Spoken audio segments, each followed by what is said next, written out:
সুবিধাবাদী আৰু অন্ধভক্তৰ কাৰণে এটা সময়ত কিন্তু আমাৰ অসমখনৰ যিটো পৰিস্থিতি এতিয়াই যিটো পৰিস্থিতি পিছলৈ কিন্তু বহুত বেয়া হ'বলৈ গৈ আছে।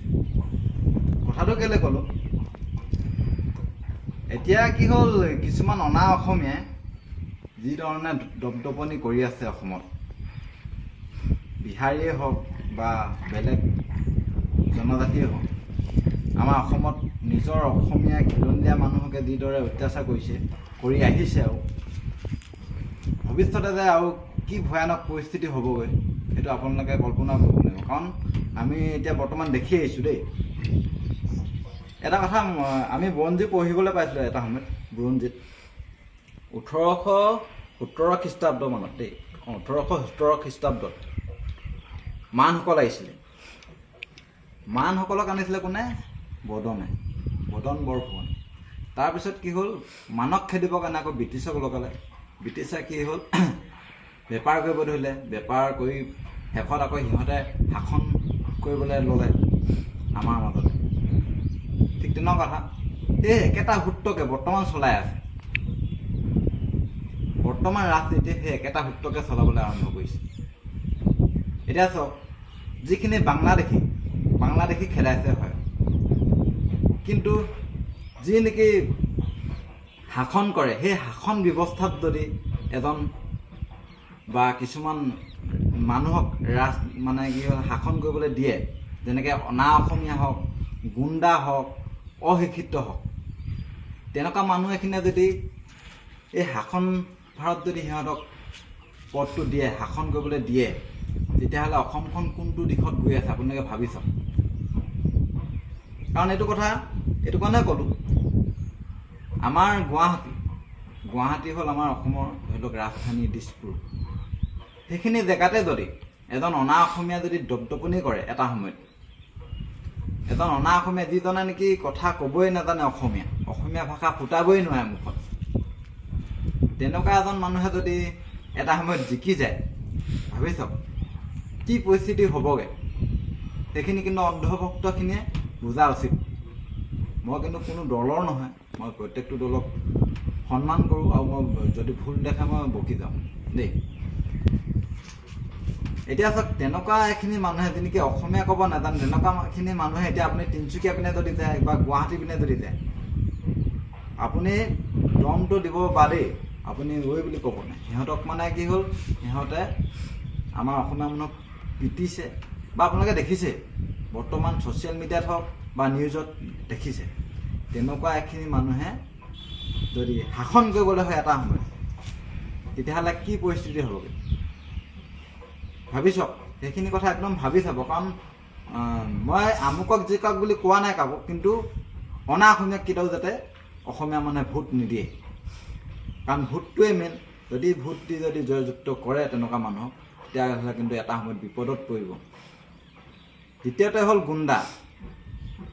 এটা সময়ত যদি এনেকৈ যদি চৰকাৰ এখন যদি বনে, গুণ্ডা হওক, অশিক্ষিত হওক,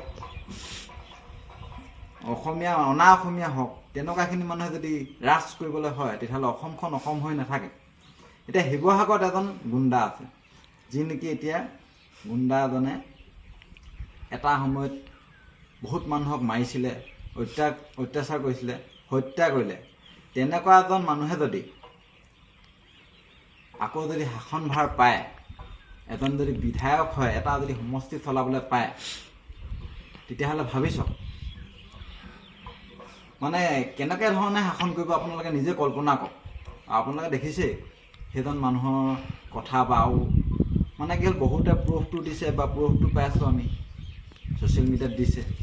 তাৰপিছতো যদি তেনেকুৱা এজন মানুহ যদি জিকি যায়, জিকি পিনে যদি শাসন কৰি পিনে যদি আমাৰ মানুহক যদি অত্যাচাৰ কৰে, তেতিয়াহ'লে সেইটো সমষ্টিৰ মানুহৰ ভুল হ'ব।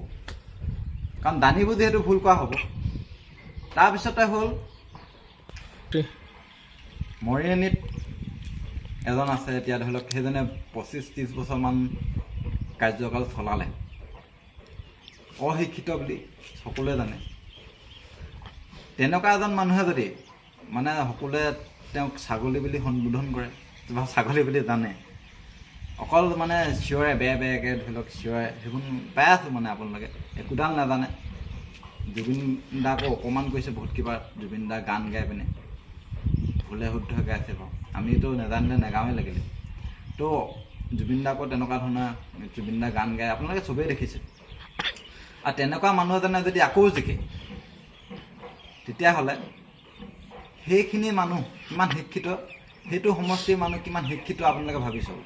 কাৰণ এজন বিধায়কৰ তলৰ পদ যেনেকৈ DC, কিন্তু DC এজন হ'বলৈ হ'লে গ্ৰেজুৱেশ্যন পাছ কৰিব লাগিব, UPSC তাৰপিছত পাছ কৰিব লাগিব, তাৰপিছত IAS হ'ব লাগিব, তাৰপিছত DC হয়।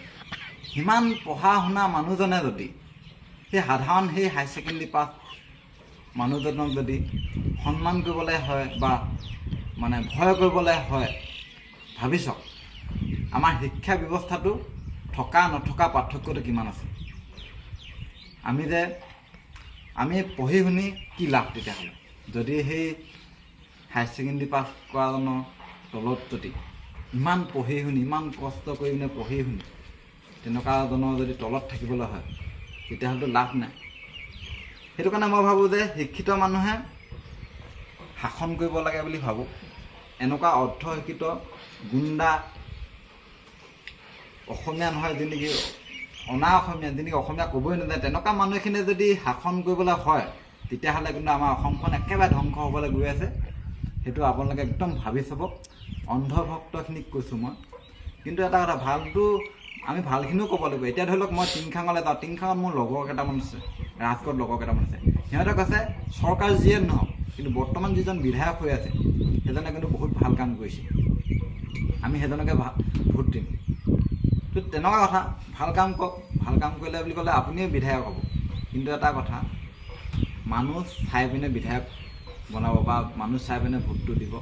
কাৰণ নিজৰ বহুমূলীয়া ভোটটো তাকে দি নষ্ট নকৰিব। কাৰণ আপোনালোকক মই বাৰে বাৰে কৈছোঁ, অনা অসমীয়া সেইজনক কেতিয়াও ভোট নিদিব। মই ডাইৰেক্ট চিধাকৈ কৈছোঁ, বেলেগক দাগ দি থাকিব, অসমীয়াকে দিয়ক। বা আমাৰ যি সলসলীয়াকৈ অসমীয়া ক'ব পাৰে বা তেনেকুৱা অসমীয়া ক'বই নজনাজনক বা অসমীয়া নোহোৱাজনক যদি দি দিয়ে নহয়, তেতিয়াহ'লে কিন্তু এটা সময়ত ধ্বংস পথলৈ গৈ আছে। আৰু আমাৰ গুৱাহাটী, মেইন গুৱাহাটী, তাতে যদি অসমীয়া মানুহে যদি নাথাকে বা অসমীয়া মানুহে যদি ৰাজত্ব নকৰে, তেতিয়াহ'লে কিন্তু এটা সময়ত যেনেকৈ আমাক ব্ৰিটিছে শাসন কৰিছিলে 200 বছৰ, ঠিক তেনেকৈ কিন্তু এটা সময়ত বা আগন্তুক দিনত কি হ'বলৈ গৈ আছে আপোনালোকে কল্পনা কৰি চাওক। বুজি পালে?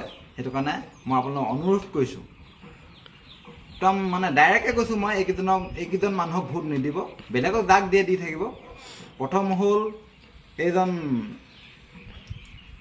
নাম পাহৰিলোঁ, এজনী কি আছিলে গুৱাহাটী, এতিয়া কি সেই বুঢ়াটো দেই, মই নামটো পাহৰিলোঁ। তাৰপিছত এইটো মৰিয়নি, সেইটো ছাগলীটো। তাৰপিছত হ'ল শিৱসাগৰ এই গুণ্ডাটো, কিবা কুশল দৌৰি নেকি, আগতে আলফা আছিলে, বহুত মানুহক হত্যা কৰিছিলে, বহুত মানুহক অত্যাচাৰ কৰিছিলে। সেইকেইজন মানুহক ভুলতো ভোট নিদিব, বাকী তাকে দি থাকিব, মোৰ আপত্তিও নাই। আৰু মানুহ চাই পিনে ভোট দিব মানে মই সেইটোৱে অনুৰোধ থাকিলে আপোনালোকে ৰাইজলৈ। নহ'লে অসমখন ধ্বংস পথত গৈ আছে। গুণ্ডা, অশিক্ষিত আৰু অনা অসমীয়া মানুহে কিন্তু অসমখন শেষ কৰিবলৈ গৈ আছে।